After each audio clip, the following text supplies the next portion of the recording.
Oke, selamat pagi Bapak Ibu. Selamat datang di latihan kali ini. Di hari ketiga ini, kita nanti akan membahas mengenai profil pelajar Pancasila. Tapi sebelum memulai atau masuk ke dalam materi, silakan bagi Bapak Ibu yang ingin memimpin ice breaking. Mungkin dari Pak Aris Motohar deh, jadwalnya hari ini. Oke, selamat pagi semuanya Bapak-Bapak, Ibu yang ada di sini. Saya akan memberikan pernyataan, ya, pernyataan di mana pernyataan itu nanti bisa ditebak, ya, ditebak. Apakah pernyataan itu sesuai dengan apa yang kita lakukan ketika dengan anak-anak atau tidak. Kemudian nanti ketika kita tunjuk, nanti gantian memberikan pernyataan yang lain. Satu, dari saya, untuk Pak Novan, ketika saya bertemu dengan anak-anak, itu saya menyapa anak-anak dulu atau menunggu anak-anak menyapa saya? Silakan Pak Tovan. Saya akan menyapa mereka dulu, Pak.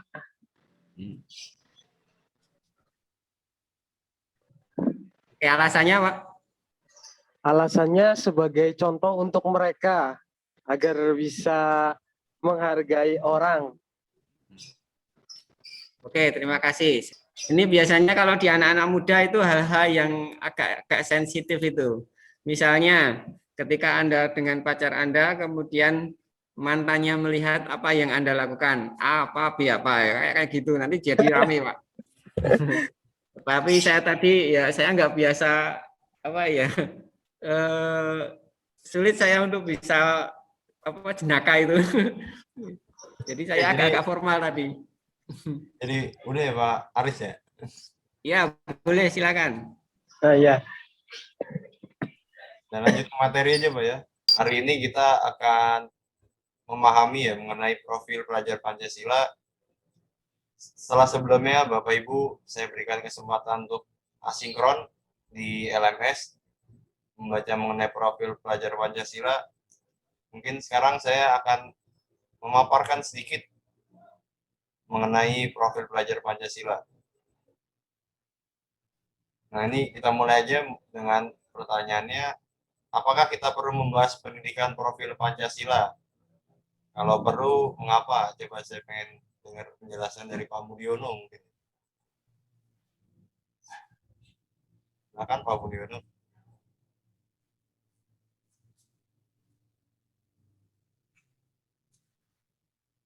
Atau ada Bapak Ibu yang lain yang ingin membantu?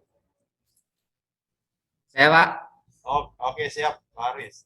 Ya, saya pernah miris melihat di TV itu ada tayangan, ada anak suruh menyebutkan Pancasila aja nggak paham, artinya urutannya nggak bisa, ada yang nggak hafal gitu.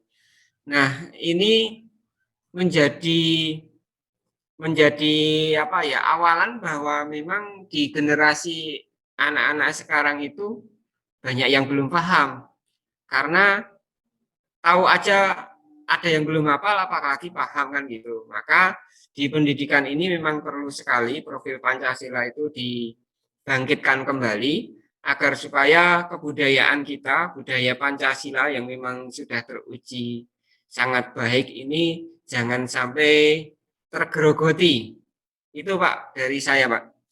Oke, jadi berdasarkan pengalaman Bapak ya, bahwasanya profil belajar Pancasila itu perlu dikuatkan lagi di era saat ini. Betul, betul begitu Pak ya? Iya, betul Pak. Oke, kita lanjut Pak. Kemudian Berikut ada dimensi profil pelajar Pancasila.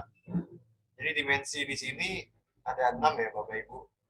Yang pertama ada beriman dan bertakwa kepada Tuhan Yang Maha Esa, ada berkebinekaan global, bergotong royong, kreatif, bernalar kritis, serta mandiri. Pemilihan 6 karakteristik ini bukan berdasarkan asumsi aja, tapi kita sudah melihat atau Bapak Ibu merasakan perubahan di era saat ini perlu menguatkan kembali nilai-nilai budi pekerti luhur atau nilai-nilai Pancasila, khususnya kepada peserta didik yang kita ajar. Ini ada definisinya dari setiap karakteristik. Mungkin yang pertama beriman dan bertakwa kepada Tuhan Yang Maha Esa dan berharap mulia. Itu telah Bapak Ibu pahami ya, karena Bapak Ibu mungkin sudah menerapkan ini dalam kehidupan sehari-hari. Kemudian bergotong royong, dan juga sikap yang perlu dibangun kembali di anak-anak kita khususnya. Mandiri itu memahami diri sendiri, gimana caranya mereka punya prinsip, tidak mudah tergoyahkan dengan budaya-budaya asing yang masuk ya. Jadi budaya yang positif bisa diterima, tapi kalau budaya yang negatif bisa ditolak dengan kekuatan diri dari siswa sendiri. Kemudian ada bernalar kritis, di mana ketika menerima informasi, siswa itu bisa mengelola, menganalisis, kemudian merefleksikannya. Dan yang terakhir, menghasilkan gagasan yang orisinal untuk kemudian menjadi sebuah produk ya kalau di SMK. Nah ini ada satu yang belum saya sebutkan, yaitu berkebinekaan global. Mungkin ini bahasa baru ya Bapak Ibu ya. Jika melihat bahasanya ini, kira-kira ada yang bisa menjelaskan nggak Bapak Ibu? Maksudnya berkebinekaan global ini seperti apa? Ini karena kan bahasa yang baru, biasanya kan kita dengar Bhinneka Tunggal Ika atau wawasan global. Ini berkebinekaan global mungkin bagi sebagian Bapak Ibu terdengar asing. Gimana Bapak Ibu? Ada yang ingin menjelaskan mengenai berkebinekaan global? Mungkin tadi Pak Aris sudah, Pak Mudiono atau Pak Nova. Oke, siap Mas Kemal. Jadi untuk berkebinekaan global, jadi kita sebagai warga negara Indonesia, kita pahami bahwasanya kita memiliki perbedaan baik dari suku, budaya, kemudian adat istiadat dan yang lainnya. Nah, ini kita saling menghargai antara perbedaan-perbedaan tersebut. Nah, ini kita bagian dari Indonesia. Selain kita memahami budaya kita di dalam negeri, kita juga merupakan bagian atau elemen dari budaya dunia. Nah, di mana dunia ini juga memiliki adat istiadat, budaya, seni, dan yang lainnya yang berbeda-beda antara negara satu dan negara yang lainnya. Nah, intinya kita dituntut sebagai pelajar Pancasila untuk mampu menghargai perbedaan-perbedaan yang ada, baik secara lokal di daerah kita, secara nasional di Indonesia, maupun secara global di ranah dunia. Mungkin seperti itu Pak Kemal.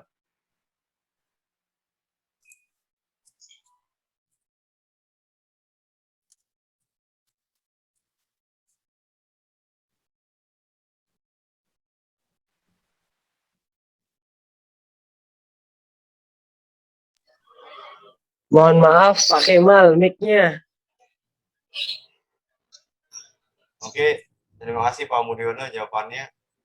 Jadi betul ya Pak, berkebinekaan global itu erat kaitannya dengan menghargai budaya, baik budaya yang ada di lingkungan peserta didik maupun budaya yang ada di luar lingkungan peserta didik, bisa luar daerah, bisa luar negeri pun peserta didik juga harus menghargai budayanya. Nah, asal peserta didik punya sikap mandiri atau kepercayaan dirinya ada, kuat, itu tidak akan mudah terpengaruh dengan budaya luar yang sifatnya destruktif atau negatif. Oke, jadi dari keenam karakteristik ini sudah paham ya Bapak Ibu ya? Ya, sudah, Pak. Sudah. Lumayan, Pak. Bisa kita lanjut ya? Oh, lumayan gimana tuh, Pak Novo? Lumayan, sedikit ada gambaran. Karena baru saya, Pak. Siap-siap. Ini bisa saya lanjut ya? Ya, Pak. Oke. Nah, ini setelah Bapak Ibu mengetahui penjelasan 6 karakteristik tersebut, kira-kira gimana nih penerapannya nantinya di sekolah Bapak Ibu? Coba mulai dari Bapak Aris ya. Kira-kira karakter mana dulu yang mau diterapkan, entah langsung 3 atau langsung semua, itu gimana tuh, Pak Aris? Ya, yang pertama karakter apa tadi? Yang pertama tadi bertakwa kepada Tuhan Yang Maha Esa. Itu kita selalu mengingatkan ketika kita mulai pembelajaran itu harus diawali dengan doa dan diakhiri dengan doa.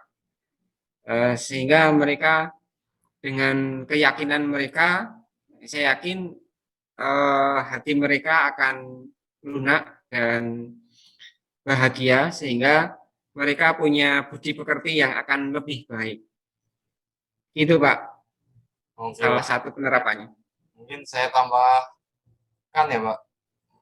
Maksud dari Bapak Ya. Aris, kalau misalkan dari 6 karakteristik ini dimulai dari beriman dan bertakwa kepada Tuhan Yang Maha Esa, untuk poin yang berikutnya itu siswa bisa kuat ya, Pak. Jadi ini sebagai dasarnya untuk Ya, betul. karakteristik berikutnya. Oke, oke. Ya.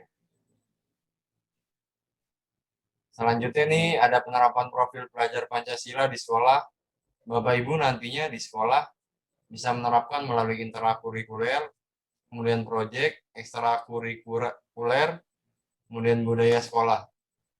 Nanti semua hal tersebut bisa didiskusikan oleh pemangku kepentingan seperti asinkronus sebelumnya yang telah Bapak Ibu kerjakan di LMS mengenai para pemangku kepentingan di sekolah. Nah, itu nanti Bapak Ibu bisa sharing atau diskusi mengenai program apa yang akan dijalankan.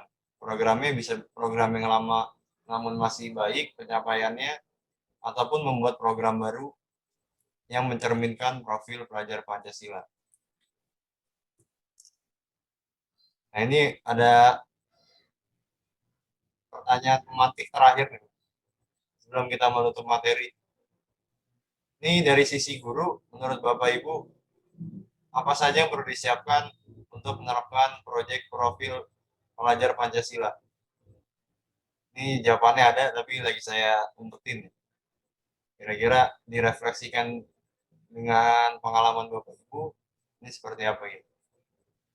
Ada yang mau menjawab dari sisi guru dan pengelolaan waktu serta kegiatan?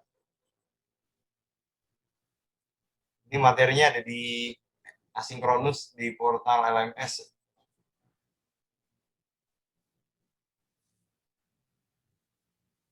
Gimana menurut Bapak Ibu? Atau saya kasih clue jawabannya?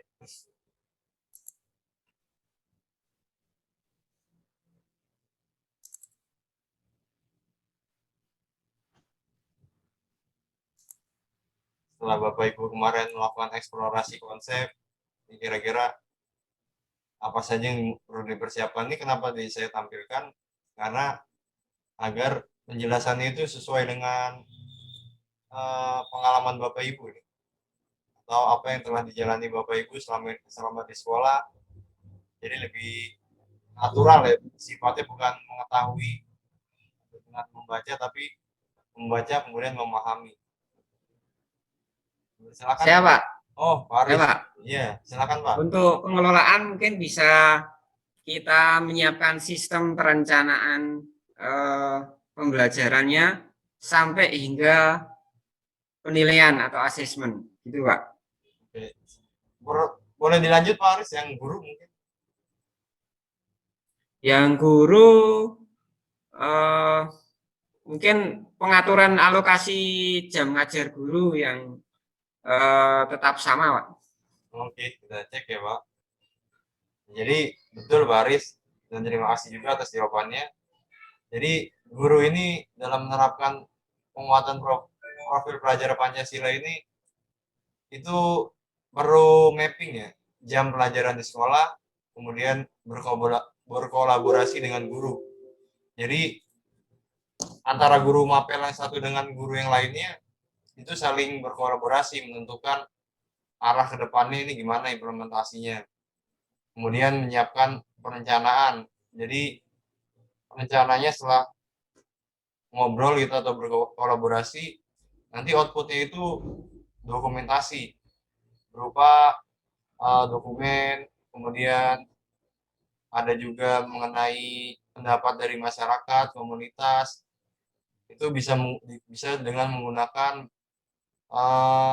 angket ya. Jadi Bapak Ibu memberikan angket bagaimana pengelolaan profil pelajar Pancasila yang berpusat pada siswa itu seperti apa. Jadi sekian materinya Bapak Ibu.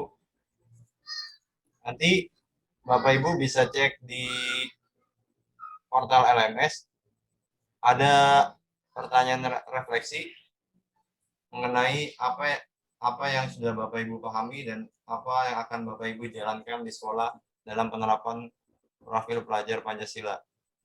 Ini Bapak Ibu cek aja di LMS-nya. Saya harap Bapak Ibu bisa mengerjakan sebelum jam 9 malam. Jadi saya bisa cek jam 8 itu udah mulai saya cek. Untuk mengakhiri pelajaran atau materi kali ini mungkin Pak Aris lagi kembali boleh, karena Pak Aris yang membuka, Pak Aris juga boleh yang menutup sesi kali ini. Dipersilakan Pak Aris. Oke, teman-teman semua, karena untuk mengakhiri pembelajaran hari ini, mudah-mudahan apa yang didapat tadi dari Saudara Kemal bisa bermanfaat dan bisa kita petik. Maka marilah kita akhiri pertemuan pada kesempatan ini dengan bertawakal kepada Allah setelah kita berikhtiar. Berdoa dipersilahkan. Cukup, terima kasih. Kita berjumpa lagi di hari besok. Saya akhiri. Assalamualaikum warahmatullahi wabarakatuh. Waalaikumsalam. Terima kasih Bapak Ibu.